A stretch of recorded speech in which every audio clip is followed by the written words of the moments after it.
네, 오늘은 우리 요한계시록 우리 두 번째 시간이라고 말할 수 있습니다. 진노의 큰 날에 능히 설 자. 따라보실까요? 진노의 큰 날에 능히 설 자. 라는 제목으로 말씀을 전하도록 하겠습니다. 우리 지난 시간 그 요한계시록 5장에 하나님 오른손에 두루마리가 있는데 그 두루마리가 그 7인이 돼 있는 바람에 그 누구도 그 두루마리를 펼쳐볼 자가 없다는 것을 그 요한이 발견하고서 아주 큰 소리로 울게 되죠. 그 운 이유는 이 두루마리 내용이 궁금해서가 아니고 그 두루마리를 보고 싶어서가 아니라 이 두루마리는 하나님의 구원과 관련된 책인데 이 두루마리가 펼쳐져야만 하나님의 구원의 역사가 진행이 되는데 이 펼쳐지지 않는다는 것은 뭡니까? 하나님의 구원 역사가 중단이 된다는 얘기예요. 그러니까 하나님의 심판이 중단이 되면은 이 사도 요한 당시에 그 성도들이 너무나 억울한 거예요. 하나님의 나타나 주셔서 정말 악의 무리들을 심판해 주시고 우리를 구원해 주셔야 되는데 그 성도들이 얼마나 이 신앙 지키려고 믿음 지키려고 감옥에 갇히고 죽임을 당하고 순교를 당합니까? 그러니까 하나님이 그거를 해 주셔야 되는데 안 해 주신다라고 생각이 드니까 이게 통곡이 되는 거예요. 너무나 억울한 것이죠. 그때 주위에 있던 어떤 그 장로 한 분이 24장로 가운데에 한 분이 나타나가지고 유다 지파의 사자 다윗의 뿌리가 그 두루마리를 펼칠 것이다. 음성을 딱 듣게 됩니다. 그 딱 보니까 양 한 마리가 나타나는 거예요. 사람이 아니라 양이 나타나는 거예요. 근데 보니까 양이 죽임을 당했던 양. 이 양이 하나님의 오른손에 있던 두루마리를 받게 됩니다. 받으니까 그냥 주위에 있던 그 모든 그 피조물과 24장로와 천사들이 내생물이 어린 양께 경배와 찬양을 드리게 되죠. 그리고 오늘 본문에 이 어린 양이 그 받은 그 두루마리의 인을 이제 하나씩 떼는데 오늘 우리가 읽은 본문은 이제 4가지 인 떼는 것만 우리가 이제 살펴봤습니다. 자, 이 그 어린 양이 그 7인을 떼면서 그러면서 하나님의 심판이 시작된다는 것이 도대체 무엇을 의미하는 것일까? 지난 시간에 어린 양은 뭐라 그랬죠? 십자가에서 죽으신 예수 그리스도라고 말씀드렸죠. 그래서 예수님께서 이 인을 떼면서 하나님의 심판이 시작된다. 이게 무엇을 의미합니까? 바로 예수님의 그 십자가의 죽으심, 그때로부터 이 종말의 역사, 하나님의 심판의 역사가 시작된다는 것을 의미한다라고 말할 수가 있습니다. 요즘 우리가 그 말세, 종말 뭐 그런 얘기를 하지 않습니까? 여러분 언제부터가 종말입니까? 요즘이 종말이라고 하는 건 맞죠. 그러나 언제부터가 종말인가? 이 성경적인 개념이 좀 분명해야 된다는 거예요. 결론부터 말씀드리면은 이 종말은 2000년 전부터 시작됐다는 거예요. 언제부터 정확히 예수님의 십자가에서 죽으신 그 사건을 시작으로 해가지고 그때부터 종말이 시작됐다는 것을 우리가 분명히 알 필요가 있다는 것이죠. 다만 예수님이 재림하시는 그 말일은 우리가 언제인지는 모릅니다. 종말은 예수님의 십자가의 사건이 시작이라는 것이죠. 그래서 요즘 뭐 이단들이 뭐 종말 얘기를 하는데 우리가 미혹당하면 안 됩니다. 이미 종말은 옛날부터 시작된 거예요. 그래서 이 어린 양이 7인을 떼면서 이제 하나님의 심판이 시작된다는 걸 봐서 그런 의미죠. 바로 십자가의 사건으로부터 이제 종말이 시작된다. 이제 그걸 의미하는 것입니다. 사도행전 2장에 가보면은 그 예수님은 이미 승천하신 후죠. 제자들이 모여가지고 한 120여 명이 오순절날 마가의 다락방에 모여서 이제 통성기도를 막 하는데 성령을 받고 방언을 하게 되잖아요. 근데 그때가 이제 6월절 명절이라 가지고 그 유대인들이 뭐 많이 있었는데 막 방언을 하는 그 제자들의 모습을 보고서 저 사람들 좀 뭐 낮술 취했나? 대낮부터 술 먹고 술 취했나? 뭐 이상한 말들 하나? 방언하니까 뭔 소리인지 모르잖아. 각자 또 자기네 말이기도 하고. 그러니까 그때 이제 베드로가 일어서 가지고 그들을 향해서 설교를 하게 됩니다. 뭐라고 설교하냐면은 사도행전 2장 17절에 하나님이 말씀하시기를 말세에 내가 내 영을 모든 육체에 부어주리니 너희의 자녀들은 예언할 것이요. 지금 우리가 하나님의 영을 받아가지고 그래서 지금 예언하는 것이고 방언하는 것이다. 근데 그 앞에 무슨 단어가 있습니까? 말세에. 이게 말세라는 거예요. 초대교회 때가 말세라는 거예요. 말세는 벌써 시작됐다는 것입니다. 그러니까 이 어린 양이 인을 떼면서 심판이 시작된다는 것은 바로 십자가의 사건이 하나님의 심판의 이 전 인류 역사의 종말의 시작이라는 것을 의미한다는 것이죠. 그리고 한 가지 우리가 여기서 더 생각할 것은 두루마리가 도대체 뭘 의미하느냐 하는 것이죠. 두루마리.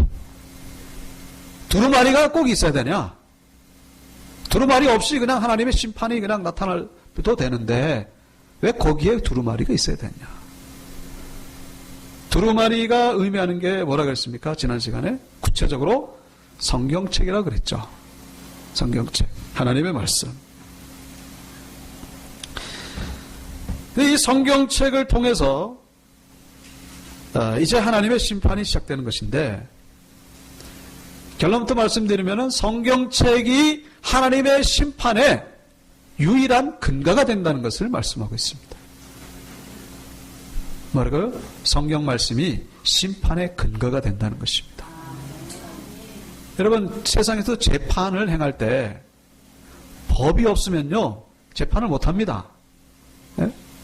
뭐 어떤 짓을 저질렀는데 이게 분명히 죄 같은데 죄인 건 죄 같은데 거기에 대한 관련법이 없으면은 유죄로 처리를 못해요. 그 사람은 뭐 유죄가 안 됩니다. 거기에 관련 법이 있어야죠. 법이 먼저 있어야 그 다음에 거기에 따라서 거기에 이렇게 위반하면은 그럼 감옥에 가기도 하고 벌금을 물기도 하고. 지금 두루마리를 통해 가지고 인이 떼지면서 심판이 행해진다는 건 뭡니까? 바로 이 두루마리에 쓰여진 하나님의 말씀, 바로 성경책에 기록된 이 하나님의 말씀이 있기 때문에 인류가 심판받을 근거가 있다는 것을 말해주는 것입니다. 특별히 성경책에 뭐라고 기록되어 있습니까? 분명히 기록된 것. 세상말로 빼도 박도 못하는 그 분명한 법 조항이 하나 있어요. 그걸 가지고 하나님이 심판한다는 것입니다. 뭐겠습니까? 아주 간단하게. 바로 예수는 그리스도요. 하나님의 아들이십니다. 예수 그리스도가 우리의 죄를 위해서 죽으셨고 부활하셨고 예수가 바로 하나님이라는 이 절대 불변의 진리, 영원한 진리, 모든 인류 가운데 선포된 진리, 이 말씀을 가지고 지금 심판하고 계신다는 것입니다. 그래서 두루마리가 없으면요 심판을 못해요. 하나님의 말씀이 없으면은 심판할 수 있는 근거가 없어지는 거예요. 여러분 우리에게 이 성경책이 주어진 것을 하나님 앞에 감사드리시기 바랍니다. 이 말씀에 있는 대로 순종하며 나아갈 때에 그 사람은 심판을 비껴하게 된다는 거예요. 우리가 영원한 심판만이 아니라 우리의 삶 가운데의 모든 재앙과 모든 불행을 하나님이 면케해 주신다는 것입니다. 어떻게 할 때? 말씀에 순종하고 말씀 붙잡고 나갈 때에. 말씀은 복받는 비결이 되는 거예요. 그래서 자 그렇게 이 어린 양이 예수 그리스도께서 이제 일곱인을 떼면서 이제 하나님의 심판이 시작되는 거예요. 무엇에 근거해서? 말씀에 근거해서. 자 그런데 이 어린 양이 일곱인 중에 하나를 뗍니다. 그랬더니 그 네 생물 가운데에 하나가 아주 큰 소리로 오라 그럽니다. 오라. 이건 뭐 공간적인 이동으로 오라 그런 것이 아니라 봐라 그런 얘기죠. 봐라. 근데 보니까 뭐가 등장합니까? 흰말이 등장하는 거예요. 6장에 보면 이제 첫째, 둘째, 셋째, 넷째인까지 전부 다 네 마리의 말이 등장합니다. 넷이라고 하는 것은 이게 그 모든 영역 가운데에 하나님의 심판이 임하게 된다는 것을 의미합니다. 사방팔방 그러잖아요. 사람은 동서남북 모든 곳에 하나님의 심판이 임하게 된다는 거예요. 하나님의 심판을 면할 수 있는 것은 어떤 것은 없다는 것입니다. 자, 그런데 흰 말이 등장합니다. 그런데 그 흰 말을 탄 자가 뭐를 가졌습니까? 활을 가졌고 면류관을 받고 그 다음에 나가서 이기려고 또 이기려고 했다라고 기록하고 있죠. 자, 이것이 무엇을 의미할까? 예, 흰말. 대체적으로 의견이 둘로 나눠지게 됩니다.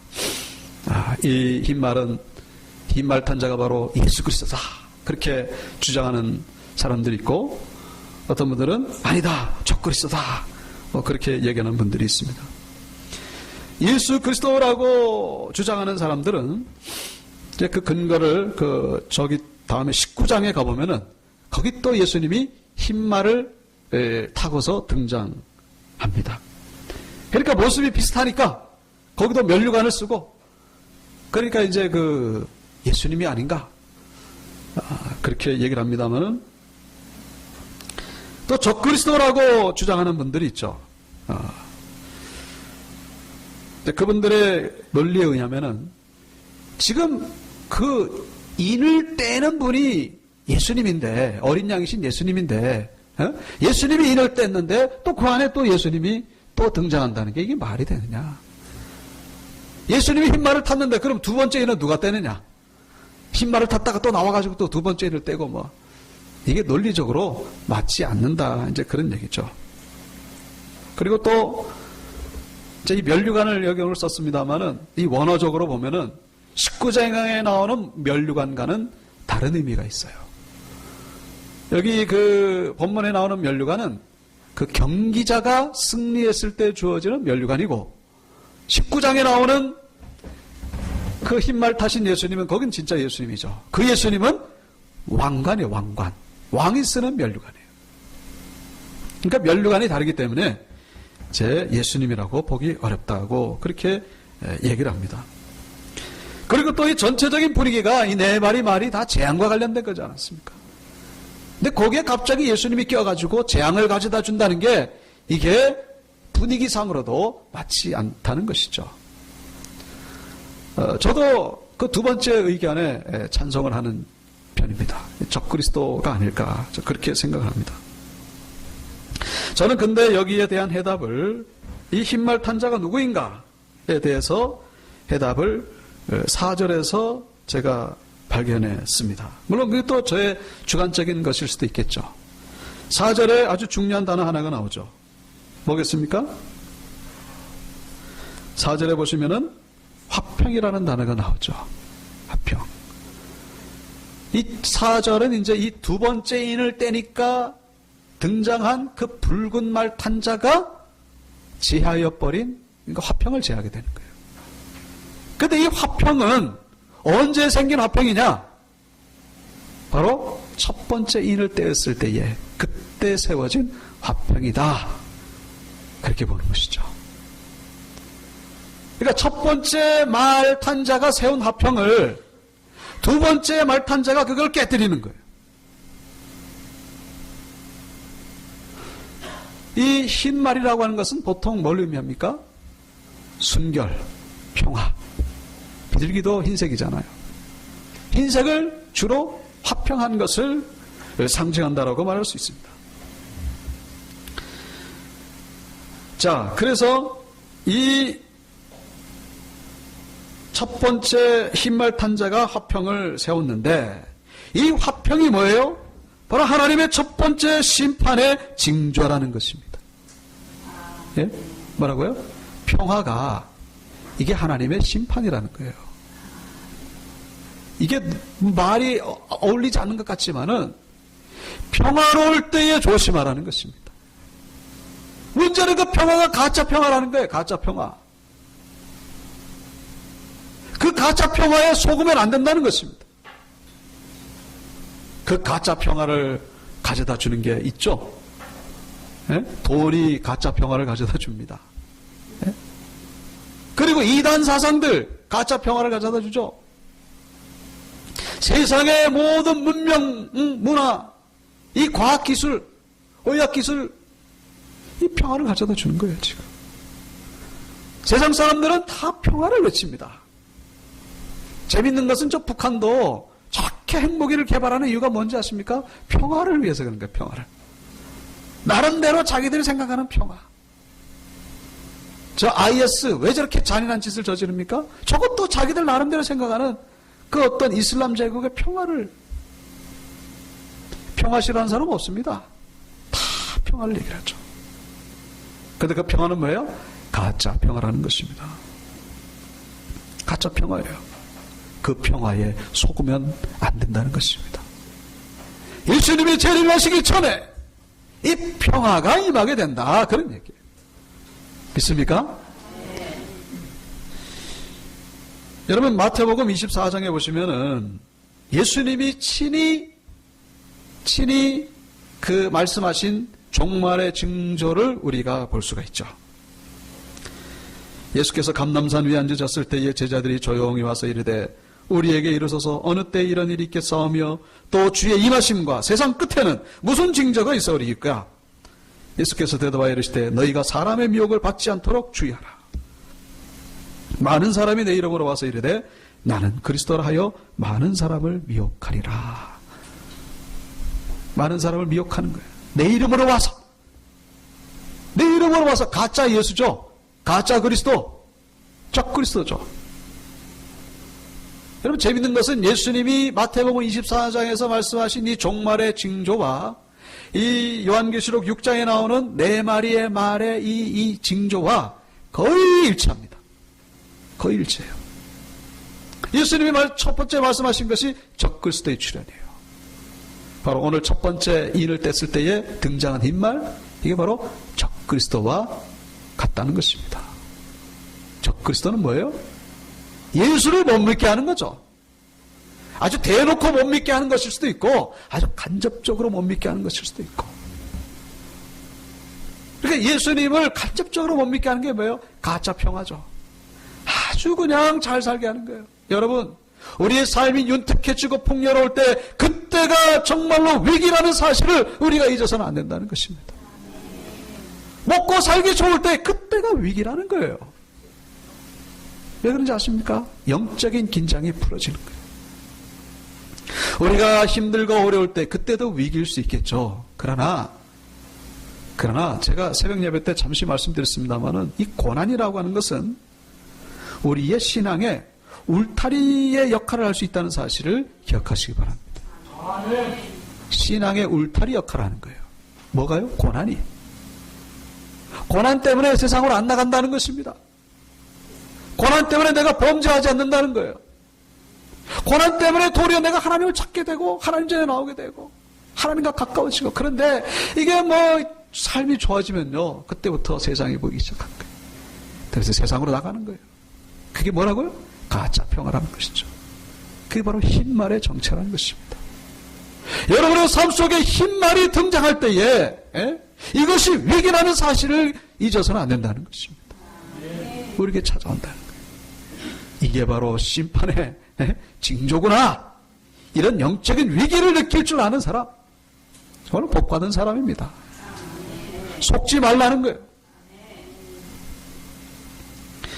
그래서 데살로니가전서 5장 3절 저희가 평안하다 안전하다 할 그때에 잉태된 여자에게 해상고통이 이름과 같이 멸망이 호련히 저희에게 일어나느니 결단코 피하지 못하리라. 평안하다 안전하다 할 그때에 멸망이 임하게 된다는 것입니다.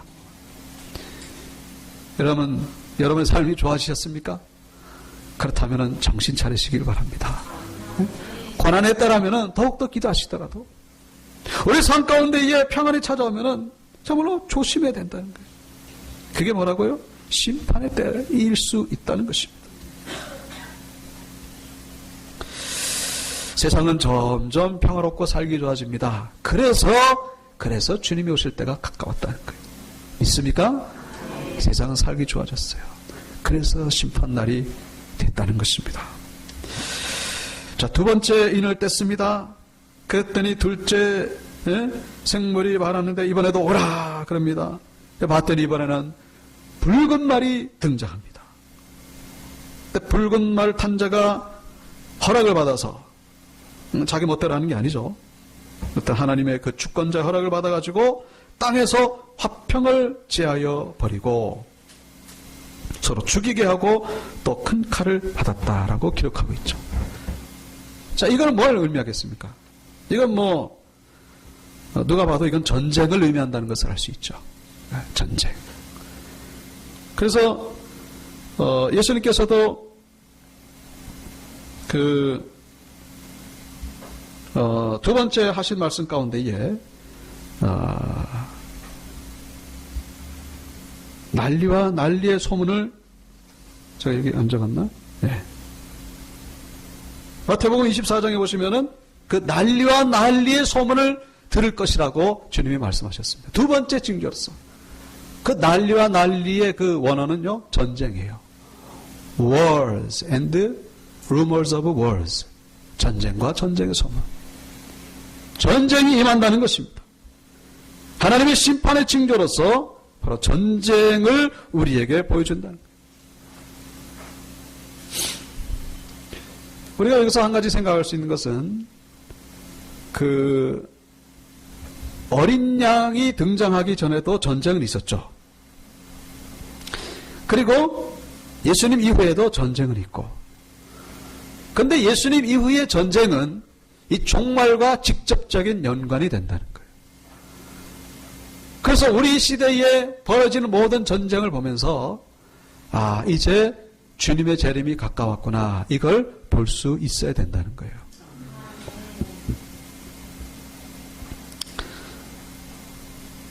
이것은 경고의 사인입니다. 경고의 사인.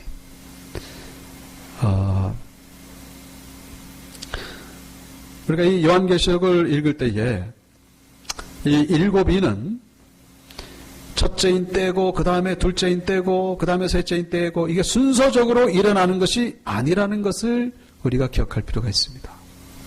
이건 시간 순서대로 되는 게 아니에요. 이거는 거의 동시적으로 이루어지는 것입니다. 동시적으로, 종합적으로, 그리고 반복적으로 일어나는 거예요. 반복적으로. 요한계시록 전체 보면은 세 가지 아주 큰 그 중요한 재앙이 있죠. 이 오늘 본문에 일곱 인재앙. 그리고 8장과 9장에 가보면은 일곱 나팔재앙. 그리고 16장과 17장에 가보면은 일곱 대접재앙이 나옵니다. 이게 다른 게 아니라 같은 거라는 거예요. 일곱 인재앙을 다시 설명한 게 일곱 나팔재앙이고, 일곱 나팔재앙이 좀 더 강조적으로 얘기된 것이 바로 일곱 대접재앙이라는 것이죠.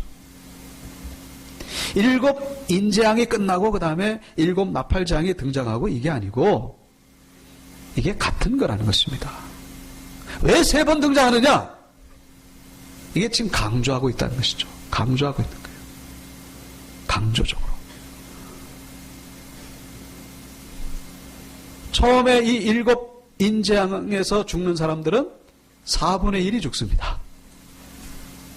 그 다음에 일곱 나팔재앙에서 죽는 사람들은 좀 더 많이 3분의 1이 죽습니다. 그리고 일곱 대접의 재앙에서 죽는 사람들이 이번에는 100% 죽는 거예요. 이게 점점 강도가 세워지죠. 이게 뭐냐? 이게 그렇게 된다는 것이 아니라 지금 아주 강조하고 있는 거예요. 메시지를. 우리 아이들이 학교에 갈 때에 보면은 늦잠 잘 때가 있잖아요. 그러면 엄마가 이제 깨웁니다. 처음에 깨울 때는 어떻게 깨우죠? 얘들아, 일어나야지. 이제 그렇게 합니다. 그러나 이 점점 시간이 가까워지면 어떻게 됩니까? 이제 목소리가 좀 커지는 거예요. 야! 그 다음에 시간이 뭐 다 됐는데 뭐 꼴꼴거리고 그 다음에 뭐, 야, 뭐 저거 나오는 거예요. 네? 좀 이해하기 쉬우라고 제가 설명을 드린 거예요. 지금 하나님께서도 우리에게 지금 그렇게 강조하고 계신다는 거예요. 그리고 우리가 아까 전에 그 7 인자에서 4분의 1이 죽는다 그랬잖아요. 네? 그러나 사실 성경 가만보면 죽는 사람이 없습니다. 여기는. 죽는 사람이 있는 것 같은데 죽는 사람이 나오지 않아요. 여기 그 4절에 보시면은 서로 죽이게 하고 라고 돼 있죠? 4절에. 여기 보면 꼭 죽는 것처럼 보이잖아요? 근데 사실은 죽는 게 아니에요. 원어적으로 보면은 죽일 권세를 받았다 그렇게 돼 있습니다. 죽일 권세를 받았다. 권세를 받은 거지 아직 사람은 죽은 거 아니에요. 8절에도 마찬가지입니다. 여기 보시면은 사망과 땅의 짐승들로서 죽이더라. 이렇게 이 한글 성경 번역이 잘못된 거예요. 죽이더라 그러니까 막 죽는 것처럼 보이지만은 사실은 죽는 게 아니고 죽일 권세를 받았다 그런 얘기입니다. 아직 7 인재앙에서는 사람이 죽질 않아요, 사실은. 나중에 이제 7 나팔장에 가서 이제 사람이 죽게 되죠. 무슨 얘기입니까? 경고하고 계신다는 것이죠. 경고의 음성. 하나님은 우리에게 회개할 기회를 주신다는 것입니다. 이런 사인들을 보여주시면서 우리 주변에 되어지는 이런 전쟁의 사건들 이걸 보면서 우리가 하나님의 메시지를 읽을 수 있어야 된다는 거예요. 여러분 7 대접 재앙까지 가면은 그러면 그때는 회개할 기도 어려워요.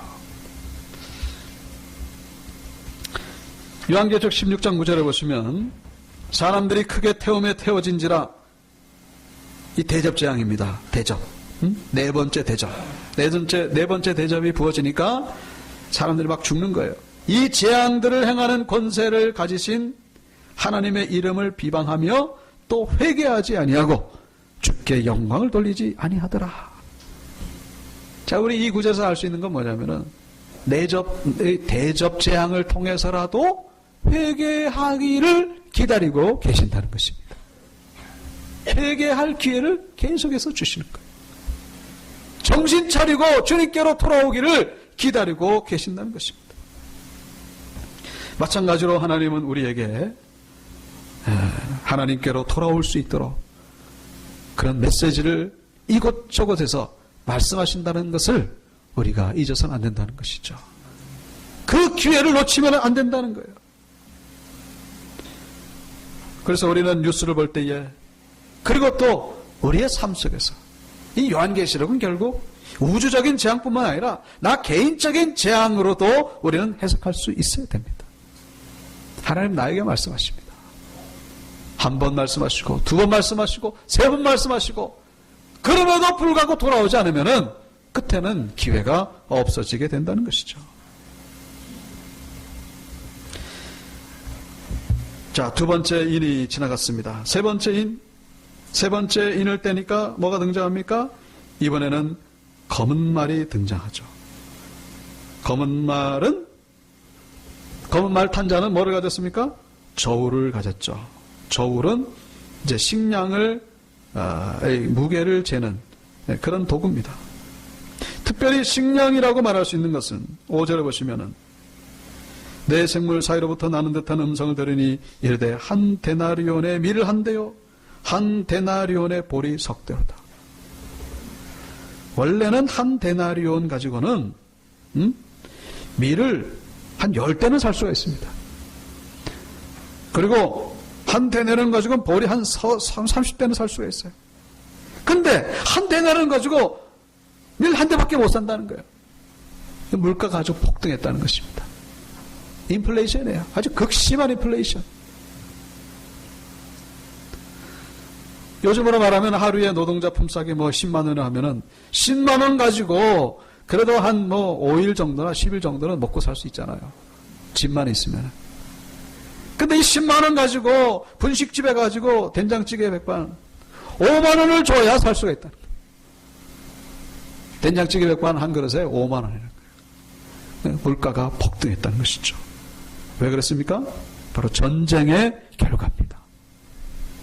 전쟁 후에 이런 기근과 이런 경제적인 어려움이 따라오게 된다는 것이죠. 특별히 이 세계적으로 경제적인 기근을 겪게 되는 것은 바로 부의 불평등한 균등에 있기 때문임을 우리가 기억할 필요가 있죠. 전체적으로 나는 식량은 아주 남아 돌아가는 지경인데 이것이 한쪽으로 쏠린다는 거예요. 한쪽은 배가 터져서 죽고 한쪽은 굶어서 죽는다는 거예요. 이 부의 이 분배가 제대로 이루어지지 않기 때문에 빈익빈 부익부, 부자는 부자대로 점점 더 부자가 되고 가난한 사람은 점점 더 가난해지고 그런 상황이 벌어질 때 그때가 바로 심판의 징조임을 깨달으라는 것이죠. 근데 여기서 중요한 것은 여기 감람류와 포도주는 해치지 말라라고 말씀하고 있습니다. 감람류와 포도주는 뭡니까? 예배 때 쓰이는 그런 음식들이죠. 감람류와 포도주는 해치지 말라. 예배는 계속해서 드려질 것이고 그리고 특별히 이 하나님을 믿는 백성들에게는 이런 은혜가 임하게 된다는 것을 말씀하고 있습니다. 남들은 다 굶어 죽는다고 하지만은 남들은 다 그렇게 기근 가운데 있다고 하지만은 그러나 하나님의 은혜를 입는 백성들에게는 이런 은혜가 임하게 됨을 말씀하고 있는 것이죠. 주님께서도 마태복음 24장 7절에 그런 말씀하셨습니다. 곳곳에 기근과 지진이 있으리니 이 모든 것은 재난의 시작이니라. 주님께서도 기근에 대하여 말씀하셨다는 거예요. 세 번째 심판, 세 번째 재앙입니다. 이 기근을 비껴갈 수 있는 것은 뭡니까? 하나님께 예배드리는 자들, 하나님께 나오는 자들, 이런 심판을 비껴가게 된다는 것을 우리에게 보여주고 있는 것이죠. 이런 은혜가 임하기를 축원합니다. 남들은 IMF다 뭐다 불경기다 뭐다 그러지만은 저 하나님의 말씀 붙잡고 나아가는 자들에게 이런 특별한 은혜가 임하게 될 줄로 믿습니다. 마지막 네 번째 인을 떼니까 이번에는 청황생말이 등장합니다. 청황생말의 이름은 사망이라고 기록되어 있는데 그 뒤를 음부가 따른다라고 기록하고 있죠. 음부는 뭡니까? 지옥을 말합니다.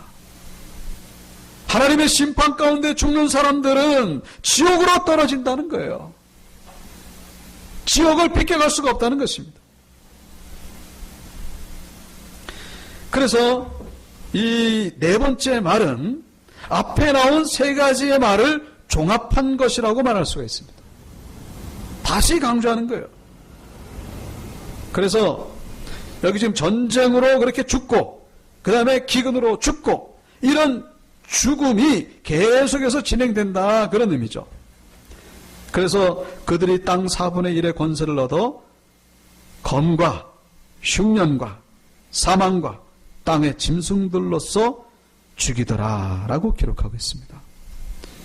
여기서 검은 뭡니까? 이 전쟁이죠. 흉년은 뭡니까? 기근이죠. 그 다음에 이 사망이라고 하는 것은 원어적인 의미로 보면은 이 전염병에 해당됩니다. 전염병. 그래서 그 8장과 9장, 16장, 17장 거기 가보면은 7 나팔과 7 대장 거기 보면은 전염병 나옵니다. 이 똑같은 패턴이에요. 전쟁과 기근과 전염병. 전쟁과 기근과 전염병. 이게 똑같이 나옵니다. 그대로. 그 다음 마지막으로 이제 우주적인 재앙. 뭐 하늘과 달에 뭐 떨어지고 뭐 이런. 자, 여기서 이 전염병인데 그 다음에 마지막 단어가 땅의 짐승들로서 죽이더라. 땅의 짐승이 의미하는 게 뭘까요? 뭐 사자나 호랑이가 나타나서 사람을 죽이겠습니까? 그게 아니라 요한계시록의 이 짐승이 의미하는 것은 바로 세상의 왕들, 세상의 나라들을 의미합니다. 그러니까 이 땅의 짐승들이 죽이는 자들이 누구였습니까?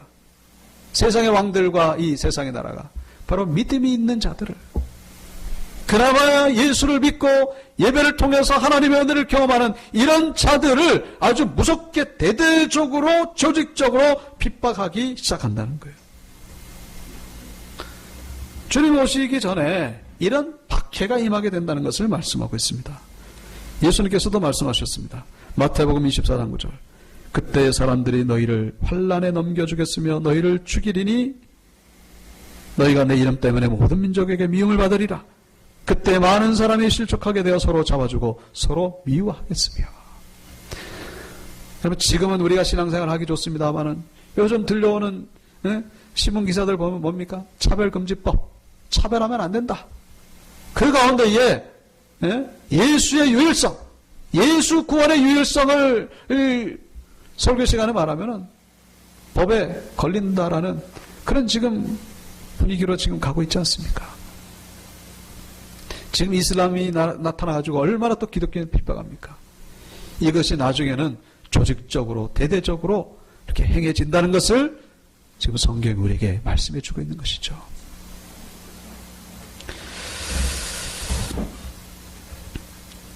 오늘 우리가 이 네 가지 일이 떼어지면서 임하게 되는 재앙 혹은 재앙에 대한 경고를 우리 교회가 함께 받게 될 것임을 우리가 기억할 필요가 있습니다. 어떤 분들은 그래요. 이 계시록 6장부터는 교회와는 아무 상관이 없다. 왜냐?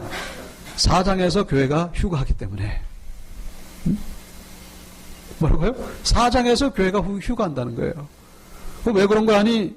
그 4장 1절에 보면은 그 사도 요한이 하늘로서 음성이 들리잖아요. 이리 올라오라. 그러거든요. 이리 올라오라. 그 이리 올라오라 한 이유는 이제 요한이 하늘에서 펼쳐지는 그 천상의 예배, 그거 보게 하려고 이리 올라오라 그러는데 그거를 교회의 휴거로 그렇게 해석을 합니다. 저는 너무나 잘못됐다고 봅니다. 그게 사도 요한 개인에게 한 말이지 그게 무슨 교회 휴거입니까? 교회는 분명히 환난을 통과합니다. 혼란 가운데에 절 믿음이 있는 자를 주님이 보겠느냐고 말씀하셨죠. 믿는 자를 보겠느냐? 여러분, 지금은요 환난의 시기입니다. 잊지 마십시오. 눈에 보면 평화로운 시기죠. 지금이 바로 하나님의 심판의 때고 환난의 때임을 우리가 분명히 분별할 수 있어야 된다는 거예요. 이때 정신을 차리지 않으면은 떠내려간다는 것입니다. 멸망으로 떠내려간다는 거예요. 저 세상 사람들과 똑같이 정신 차리지 않으면은 우리가 기도하지 아니하고 예배에 세워지지 아니하고 말씀 위에 세워지지 않으면은 그다음 어떻게 되냐? 사망과 음부가 뒤를 따른다. 정말 이런 하나님의 심판 행해지는 가운데 믿음을 지키는 것 정말로 쉽지 않습니다. 그러나 그것이 어렵기 때문에 우리의 믿음이 위대하다는 사실인 것이죠. 자, 그래서 오늘 17절에서 그렇게 결론을 짓고 있죠. 그들의 진노의 큰 날이 이르렀으니 누가 능히 서리요. 오늘 말씀의 제목이죠. 진노의 큰 날에 능히 설자. 이 진노의 큰 날이야. 지금이 진노의 날입니다. 이 평화가 진노고 눈에 보이는 전쟁이 바로 진노의 이 징조고 경제적인 어려움 이게 진노의 징조라는 것입니다. 그리고 신앙의 핍박이 우리에게 다가올 수가 있습니다. 이것이 바로 진노의 징조의 날이에요. 여러분 이때에 믿음으로 굳게 서는 여러분 되시기를 축원합니다. 진노의 큰 날에 능히 설자. 그래서 7장에 가보면은 거기에 대해서 대답해주고 있죠. 7장에 뭐가 나오죠? 14만 4천 명. 하나님의 입맞은 자. 이 자들이 바로 진노의 날에 능히 설 자라고 대답해주고 있는 것이죠. 오늘 이 자리에 나오신 여러분들이 바로 하나님의 입맞은 자 14만 4천 명이 되시기를 축원합니다. 정말로 믿음을 굳게 지키셔서 정말로 믿음의 박해 가운데서도 주님 오실 날 칭찬의 면류관, 상급의 면류관 다 받게 되기를 주님의 이름으로 축원합니다. 축원합니다. 우리 다 같이 일어나셔서